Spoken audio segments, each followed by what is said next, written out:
Ladies and gentlemen, today we are finishing up the notes from yesterday. We're also going to review a little bit.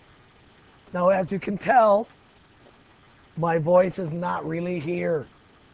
I actually recorded in first hour, but it didn't record the sound. That's why I'm doing it again, so that the rest of the hours will just watch the video. What that means for you is no goofing off. Those of you that know who you are, you know how to behave. Now, we're going to review. Yesterday we dealt with the three main religions of the Middle East. We went through the story of Islam, what the people that are Muslims believe. And then we looked at their core beliefs. And that's what I want to review today before we move on to something else. Who can tell me what is the broad general name or what they call their basic beliefs? Remember, we said, if you remember, you can even look in your notes if you don't remember. Excuse me. The basic beliefs of Muslims. It has a name. There's a term that describes them. I even drew up on the board because what the words to describe them actually is something that you can draw. What were those beliefs called? What were they called, Ramsey? Okay, the 5 pillars of Islam. They are the 5 main things that a Muslim needs to do in order to be a good Muslim. And remember, the pillars are like columns or pillars on a building. If one of them is broken, the building can still stand. But if too many of them are broken or weak, it cannot stand. The faith cannot stand. So, we're going to go through the 5 pillars again. And I want you to tell me what they are, but use your own words. Give me the ideas. Don't just read word for word from the notes yesterday. Show me that you understand. So the first one, the first pillar of Islam. What is the general idea behind it? Who can tell me? Raise your hand. And again, give me the idea. Don't just read word for word. Give me the idea behind it. This one, we had a long part in the notes, but the idea was very short. Ben. Okay, belief that there's only one God. And I gave you this long description yesterday because that's what a Muslim would say.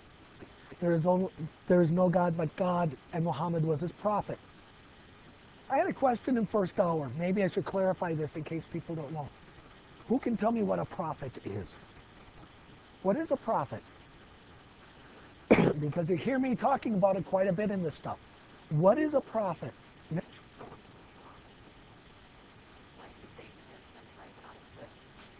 Okay. A prophet is a messenger in any religion. It can be from the Christian God. It can be from the Greek gods like Zeus and Athena. A prophet is a messenger, a holy messenger.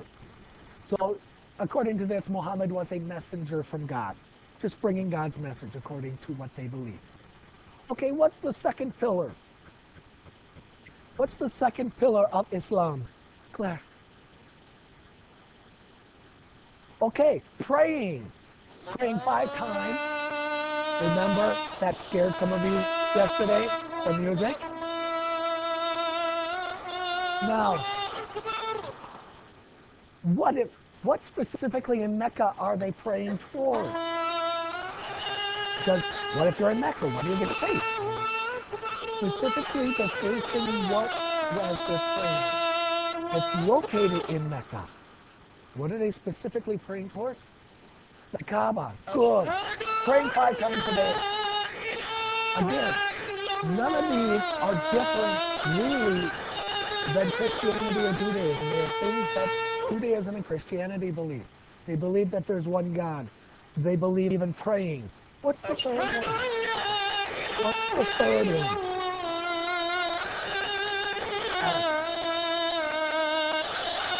Okay, help out the poor. Good. If you're already poor, maybe help somebody out that's in need. If you can do something for them, if you can make something, if they need help building something and you have the skills, that's one way of helping people out. The entire idea behind this is help people. That is nothing different from Christianity or Judaism. What's the next one? The next one. Yeah. Okay, during the month of Ramadan, fasting during the day.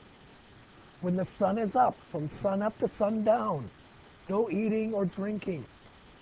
And when I mean drinking, I'm not talking about alcohol. I'm talking about drinking in general. Muslims technically are not supposed to drink alcohol. But during the month of Ramadan, about 28 days, no eating or drinking during daylight hours.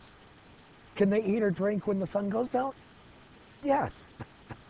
If they're sick or old or pregnant, do they have to fast?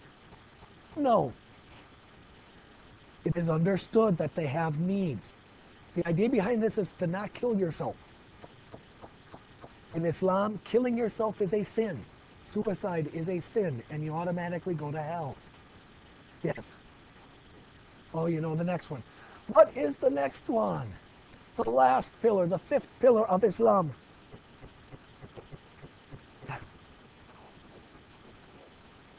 Okay, make a pilgrimage to Mecca.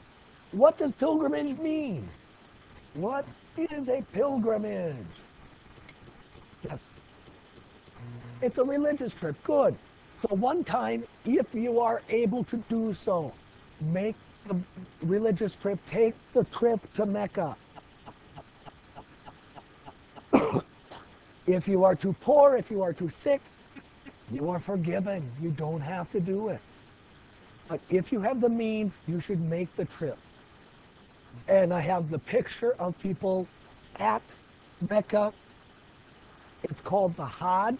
The Hajj is the pilgrimage, and these are all pilgrims. And you notice all the people in this picture, they are facing the Kaaba in the middle. The Kaaba has a building built around it. It is the church for the Muslims. What is that called? What is a Muslim church called? A synagogue is for Jews, a church is for Christians. What's the religious building for Muslims? Yes, it's a mosque. This is a mosque right there. So, any questions on the 5 pillars? Yes. No. These are called minarets. Minarets are towers, just like bell towers on a church. There is no real official, here are the pillars made of marble or anything. No. The pillars are an idea. There are no columns, there are no pillars written down that says, pillar number 1 of Islam. There's no God but God, and Allah and Muhammad was his prophet. There isn't anything like that, no. Okay, moving on to something new.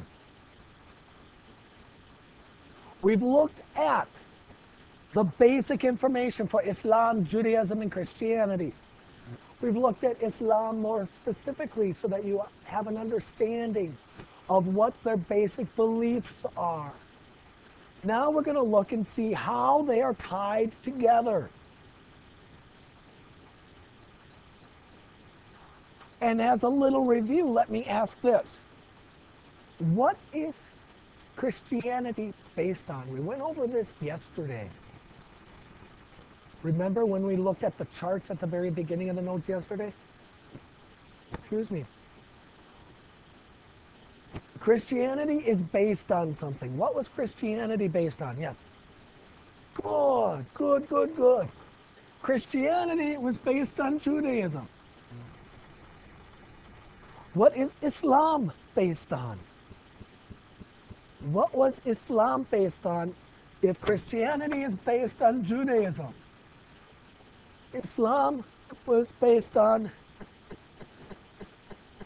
Christianity, good, and what else? The other one. What is the other one called? Judaism, yes. Islam is based on Christianity and Judaism. So they're all very similar. And actually, in Islam, excuse me, in Islam, when they talk about Jews and Christians, they call them the people of the book. Muslims look at Jews and Christians as good people. According to Islam, they are good people. They are God's people in their eyes. The only difference that they see between Jews, Christians, and Muslims is that Jews and Christians have sort of been misguided. They've sort of strayed from the correct path. They believe that Jews and Christians are good, but along the way, they sort of got sidetracked.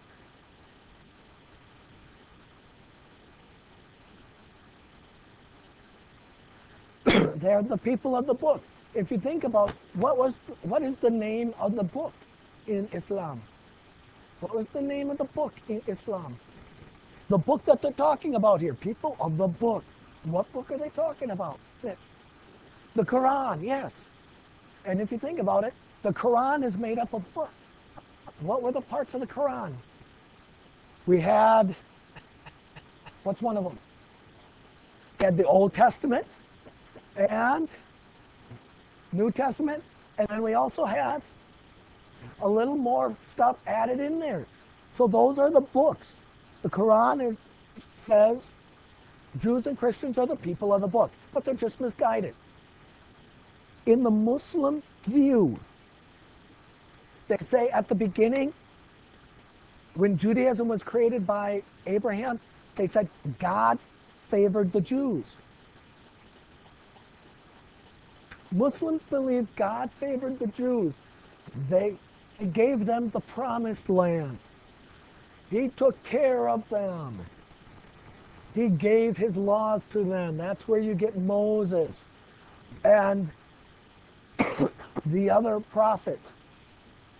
But then they say the Jews went off in the wrong direction. They made a mistake. And instead of following God's true path, they believed the Jews made a mistake. And so they lost God's favor.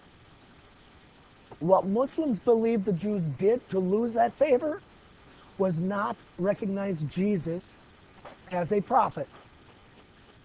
Muslims believe that the Jews should have recognized Jesus as a prophet.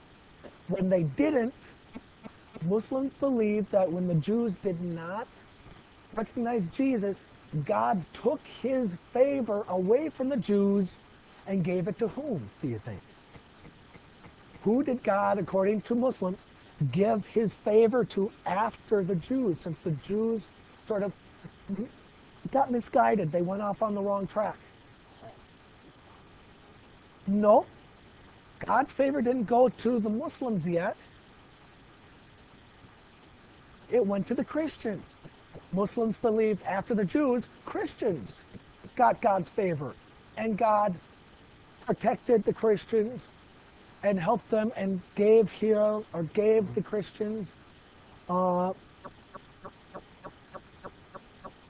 laws and the teachings. But according to Muslims, Christians lost it too. They did something wrong and lost God's favor. Muslims believe Christians lost God's favor by viewing Jesus as the Son of God, not simply a prophet. They feel that the Christians went off on the wrong track by viewing and worshiping Jesus more than God directly.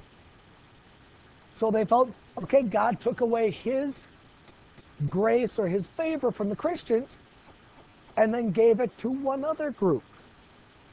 What group got God's favor after the Christians? The Jews had it, They made a mistake. They didn't follow God's rules exactly, and so the Christians got it. The Christians had it, but then they lost it because they didn't follow all of the rules of God. So then the Muslims got it afterwards. Now, if you think about the story, we went over yesterday, the Muslims make a big deal about God dictating the book word for word. So it was God's exact words going down in the Quran. They make a big deal about that because they want to make sure that people follow the right path. The Jews had it, but they got misguided. The Christians had it, but they got misguided. The idea now is that Muslims have it word for word straight from God so that they don't get misguided. That's the whole idea behind Islam. That's what the Muslims believe. I'm not saying that's what you need to believe in. That's what they believe in. So they view Christians and Jews as good people. Just made some mistakes along the way. How many of you have never made a mistake in your life? You've never made a mistake. Okay. Everybody makes mistakes, and that's the way Muslims view Jews and Christians. They made a mistake, but they're still good people. Just because people in here made mistakes does not mean you're going to hell for it. You are good people, just like the Muslims view Jews and Christians. Everybody understand how that works? Pretty basic? Clear? Good. Now, let's look at Islam and Christianity, how they are related, because remember, Islam is based on Christianity and Judaism. Probably the biggest thing most Americans don't realize is that Muslims believe in Jesus and Mary. Muslims believe in Jesus. They use the Arabic name for Jesus, which is Isa, and Mary. They believe Jesus was born in a virgin birth. They just do not believe that his father was God. They believe that all it took was Mary, and that was the miracle. The Quran names Mary more times than the Bible does. The Quran talks about Mary more than the Bible does. According to Islam, Jesus was a prophet. He was a messenger from God, like Abraham, like Moses, Noah, etc. He was not the son of God. That is where the difference is.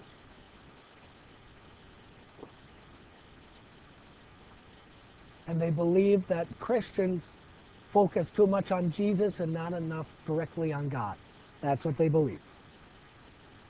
They believe that Jesus performed miracles. All the miracles that are listed in the New Testament, they believe it.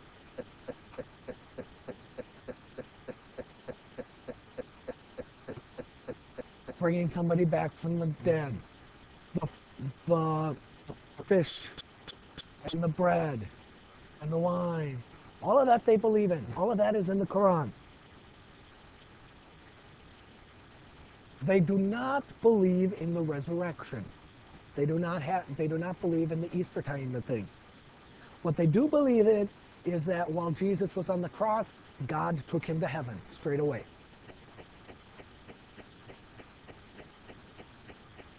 Not that he had to die and then be resurrected and the vision.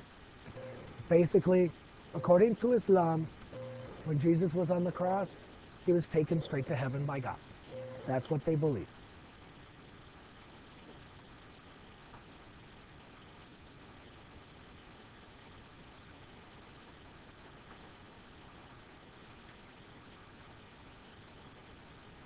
So overall, Islam, Christianity, Judaism, is there a big difference between them? No, there's not. Most of the differences between the three religions is how you worship, the rules on what you actually do to worship. Be it making the sign of the cross, the day that you worship. Many of those kinds of things are what makes it different. The actual beliefs, the actual core ideas are pretty much the same. Nowhere in Islam does it say, go out and kill Christians and Jews. Nowhere in Islam does it say, be a suicide bomber. Suicide is a sin in Islam. You automatically go to hell if you commit suicide in Islam, which is technically the same in Christianity. However, on the news and everything, what do you hear about the most about the Middle East? Suicide bombing, strapping a vest on with explosives, going into a military base and exploding it, getting on an airplane, trying to blow it up. That is not Islam. Nothing in Islam talks about doing that, because Christians and Jews are the people in the book. They're good people. They're not supposed to be blown up. Okay. There are two branches of Islam. Just like when we looked at Christianity, there was Orthodoxy, Protestantism, and Catholicism. There are two branches of Islam that were on your charts at the beginning of yesterday. Who can name one of the branches of Islam? And please give it to me in reverse alphabetical order. There are two. Give me the one in reverse alphabetical order, please. That would be, is that a hand up or not? Well, it could be, because you could just look at the chart from yesterday, couldn't it? What? I don't necessarily need to name names, Alex, her. Oh, well, if you're on the mic, you're on the mic. You're on the mic saying something not really smart. So, what is one of the branches of Islam? Reverse alphabetical order. Clear. The Sunni, yeah. The largest branch of Islam is the Sunni branch. About 85% of Muslims in the world are Sunni.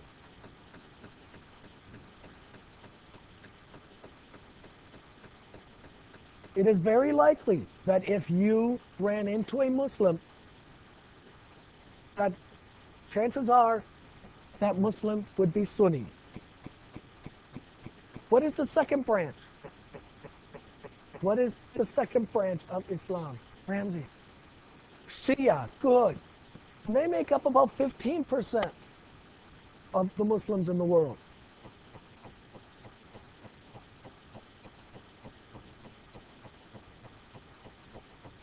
They make up about 15% of the Muslims in the world.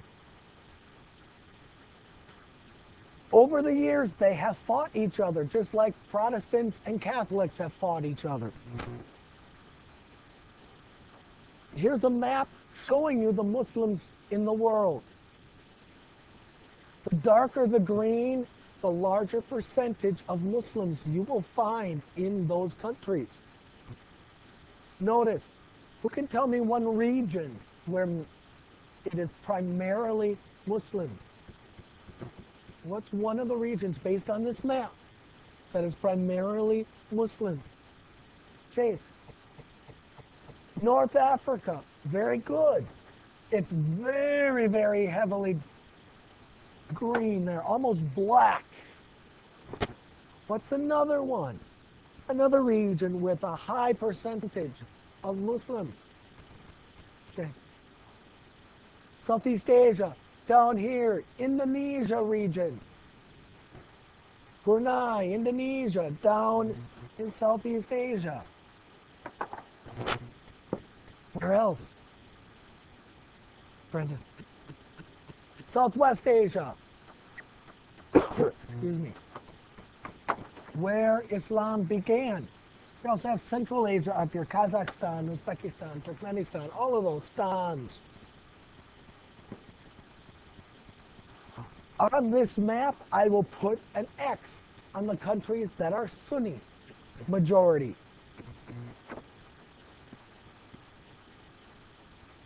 Those are basically the two main countries that are mainly Sunni in population.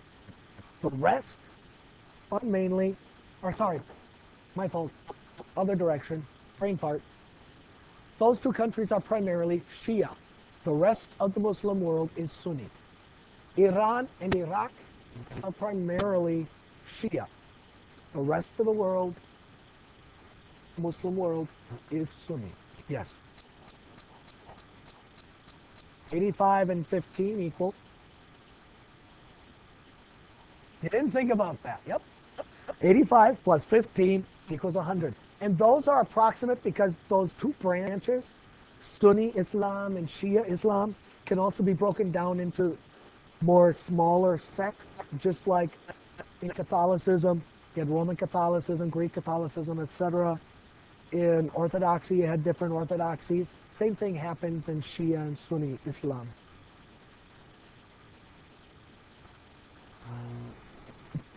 The main differences, I'm not going to get into. Let's just say back after Muhammad died, that's where the split became. It was who should lead the religion. Should it be the relatives of Muhammad? Or should it be the followers of Muhammad? And that's where the main split happened. The Shia follow the descendants, the bloodline of Muhammad. The Sunni say it should be the smarter people, the best person, the people that had the most knowledge should lead it. Okay?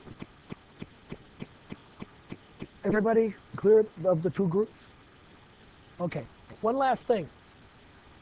How many people here, either in movies or on TV or on the news, has ever heard the word jihad? You don't necessarily need to know what it means. I'm just seeing how many people have actually remember hearing the word jihad. A couple of you? Okay. Jihad is something that is in the news a lot today. And the problem is, most people have no idea what jihad means. Jihad is a word that is in the Quran. It is Arabic. And it is listed in the Quran. Jihad. Jihad means struggle. Jihad means struggle. Now, it is an Arabic word which means struggle. And I'm going to put you in a jihad right now, as the Quran talks about it. Let's say after class is over, you're walking out the door. Let's say Alex drops a $20 bill but doesn't notice it.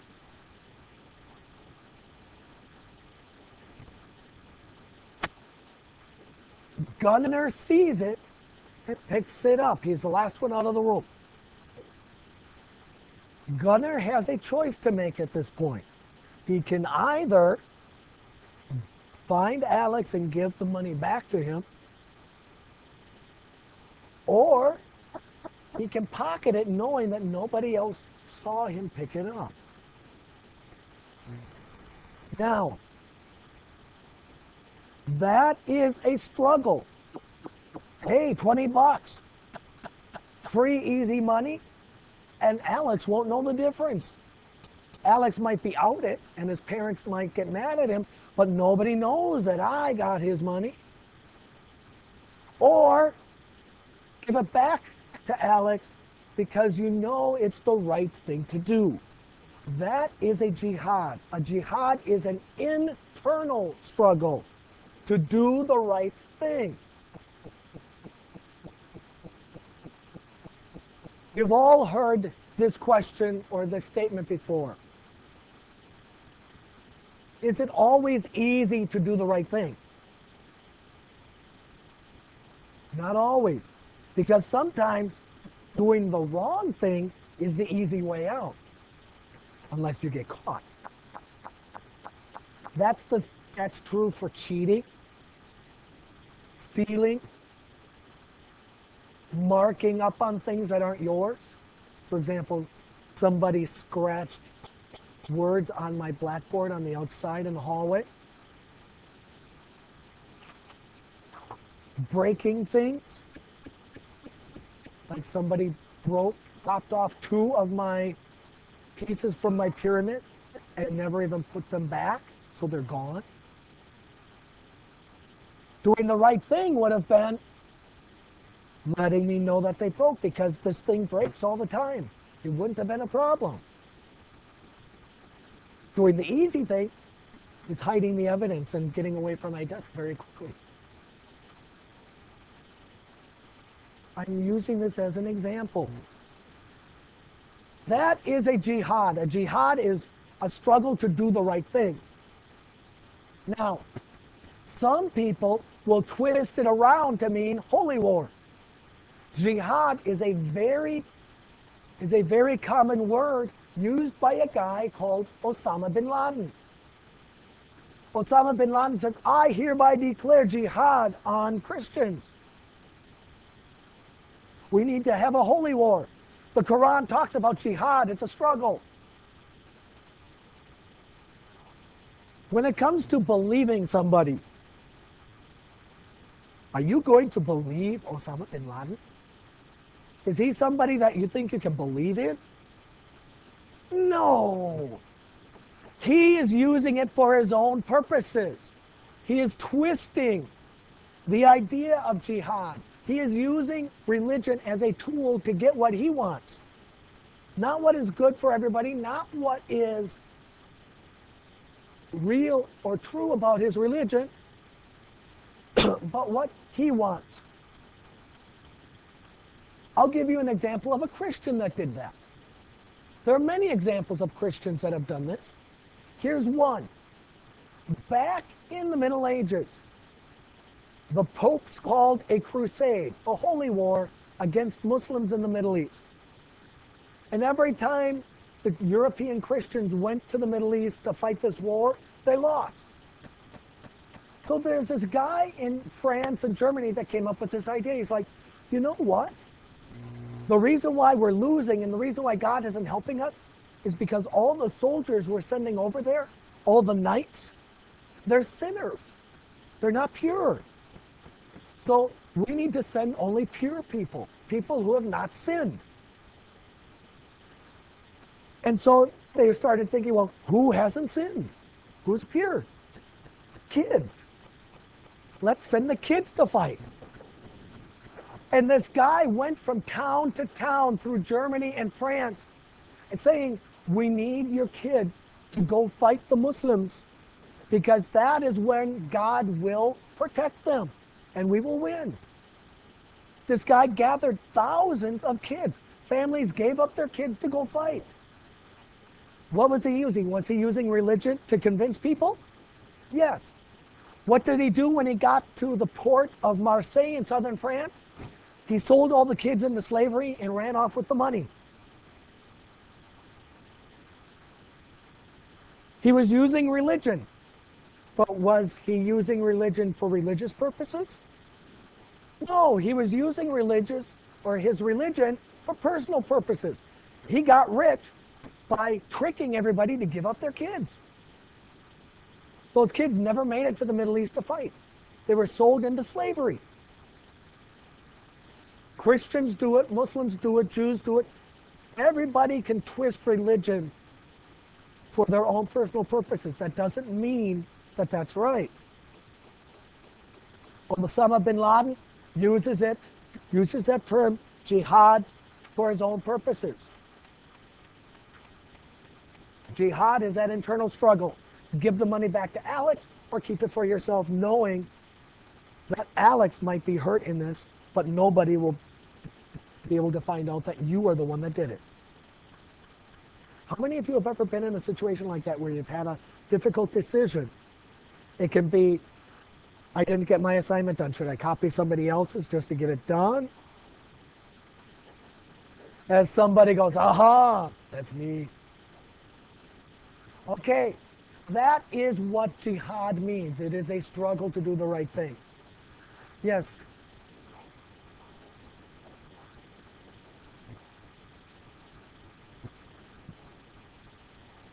Many people do it. There are Christians in the United States today that do it. There were Christians back in the Civil War that said, the Bible says blacks are not the same as whites, that God wants blacks to be slaves. And they used the Bible to prove their point. What? I know. Tell me about it. No. They read certain passages in the Bible that they interpreted to mean that. There are people today that use the Bible against many different groups, be they gay, be they Hispanic, be they Asian, be they Muslims. People use religion for their own political and personal purposes. Most likely, if you see somebody that's big, gung-ho religious and trying to tell you how you need to act, most likely it's for their own purpose and not for yours, not for the religious purpose. Yes?